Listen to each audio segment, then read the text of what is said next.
روس کے صدر ولادیمیر پیوٹن نے کہا ہے کہ غزہ میں خون آلود بچوں کی تصاویر دیکھ کر آنسو آ جاتے ہیں۔ روسی صدر پیوٹن نے بیان میں کہا کہ پتھر دل والے لوگ ہی غزہ کی تباہی پر خاموش رہ سکتے ہیں۔ غزہ میں خون آلود بچوں کی تصاویر دیکھ کر آنسو آ جاتے ہیں اور رونگٹے کھڑے ہو جاتے ہیں۔ صدر پیوٹن کا کہنا تھا کہ فلسطین میں جاری بمباری فوری طور پر نہ روکی گئی تو اشتعال انگیزی میں اضافہ ہو سکتا ہے۔ جو کچھ غزہ میں ہو رہا ہے اس پر چنگاری لگانا بہت آسان ہے۔ اگر کسی کو غزہ کے واقعات کا احساس نہیں ہوتا تو اس کے سینے میں دل نہیں پتھر ہے۔ اس بات کو سمجھنا ضروری ہے کہ برائی کی جڑ کہاں ہے اور اس برائی نے کیسے جنم لیا۔ غزہ پر 7 اکتوبر سے جاری اسرائیلی حملوں میں اب تک 9,300 فلسطینی شہید اور 25,000 سے زائد زخمی ہو چکے ہیں۔ حماس نے غزہ کی پٹی میں نتیجہ خیز جنگ کے لیے تیاری کر لی۔ حماس نے غزہ شہر میں داخل ہونے کی کوشش کرنے والی اسرائیلی زمینی افواج کو گھیرنے اور زیر کرنے کی مکمل تیاریاں کر رکھی ہیں۔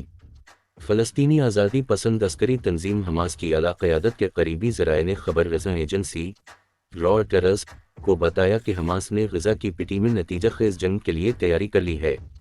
حماس کا خیال ہے کہ وہ اپنے دشمن اسرائیل کو جنگ بندی پر مجبور کرنے کے لیے اس کی پیش قدمی طویل عرصے تک روک سکتی ہے۔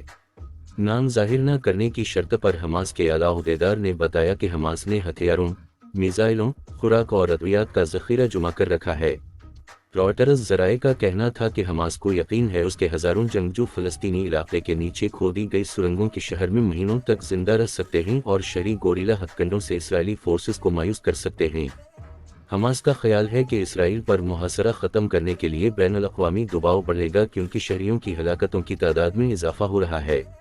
اس لیے اسرائیل جنگ بندی اور مذاکرات کے ذریعے سمجھوتہ کرنے پر مجبور ہو سکتا ہے۔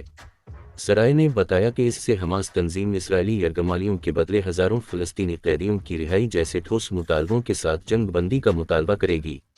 حماس کے اعلیٰ حکام اور وائٹ ہاؤس کی سوچ سے واقف شخص کے مطابق حماس نے قطر کی ثالثیمی یرغمالیوں کی رہائی کے مذاکرات میں امریکہ اور اسرائیل پر واضح کر دیا ہے کہ وہ یرغمالیوں کے بدلے فلسطینی قیدیوں کو رہا کرانے کے مطالبے پر عمل درآمد چاہتے ہیں۔ اس کے علاوہ حماس کا بنیادی ہدف اسرائیل کی غزہ کی 17 سالہ ناکہ بندی کو ختم کرنا ہے۔ حماس اسرائیلی بستیوں کی توسیع کو بھی روکنا چاہتی ہے۔ حماس یروشلم میں مسجد الاقصی میں اسرائیلی سیکیورٹی فورسز کی بھاری موجودگی کو بھی ختم کرنا چاہتی ہے۔ اسرائیل کے حملوں کا سلسلہ جاری ہے جس پر حماس نے اسرائیل کو کرارا جواب دیتے ہوئے صہیونی افواج کے افسران سمیت 19 صہیونی فوجی ہلاک کر دیے جبکہ 6 ٹینک اور 9 گاڑیاں تباہ کر دیں۔ حماس نے اسرائیلی فوج کے خلاف بڑی کارروائیاں کرتے ہوئے ان کے افسران سمیت مزید 19 صہیونی فوجی ہلاک کر دیے۔ حماس کے حملوں میں 6 ٹینک اور 9 فوجی گاڑیاں بھی تباہ کر دی گئیں۔ ذرائع کے مطابق حماس نے اسرائیلی فوج کی بٹالین کے ہیڈ کوارٹر پر دھاوا بولا اور اس دوران ڈرون حملے سے بھی جانی نقصان کا دعویٰ کیا گیا۔ گزشتہ روز غزہ پر اسرائیلی بمباری کے جواب میں حماس کے عسکری ونگ الاقسام بریگیڈز نے لیبنان سے اسرائیلی علاقے کریت شمونہ میں 12 راکٹ فائر کیے جس کی وجہ سے ہر طرف آگ لگ گئی۔ لیبنان کی تنظیم حزب اللہ نے بھی اسرائیل کی 19 فوجی چوکیوں پر حملے کیے۔ ترکیہ کے صدر رجب طیب اردوغان نے کہا ہے کہ انہوں نے اسرائیل کی غزہ میں کارروائیوں کی وجہ سے اسرائیلی وزیر اعظم بنیامین نیتن یاہو سے رابطہ ختم کر دیا ہے۔ ترکیہ میڈیا کے مطابق رجب طیب اردوغان نے ہفتے کو کہا کہ نیتن یاہو سے ہم بات نہیں کریں گے، ان سے بات چیت خارج از امکان ہے۔ ان کا کہنا تھا کہ نیتن یاہو تشدد کے بنیادی ذمہ دار ہیں اور وہ اپنے عوام کی حمایت سے محروم ہو چکے ہیں، انہیں چاہیے کہ وہ ایک قدم پیچھے رہیں اور یہ سب روک دیں۔ قازقستان سے واپسی کی پرواز پر صحافیوں سے بات کرتے ہوئے طیب اردوغان نے کہا کہ ایرانی صدر اس مہینے کے آخر میں ریاض میں مسلمان ممالک کے سربراہی اجلاس میں بھی شرکت کریں گے۔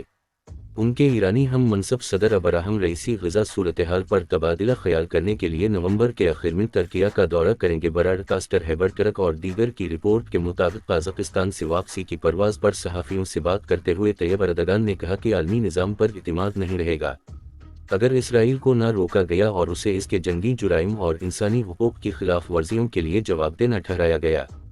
ان کا مزید کہنا تھا کہ اسلامی تعاون تنظیم OIC جنگ بندی پر زور دے گی اور اس مہینے کے آخر میں ہونے والے ریاض اجلاس میں وہ اس قدم کے پیرامیٹرز سے متعلق بات کرے گی۔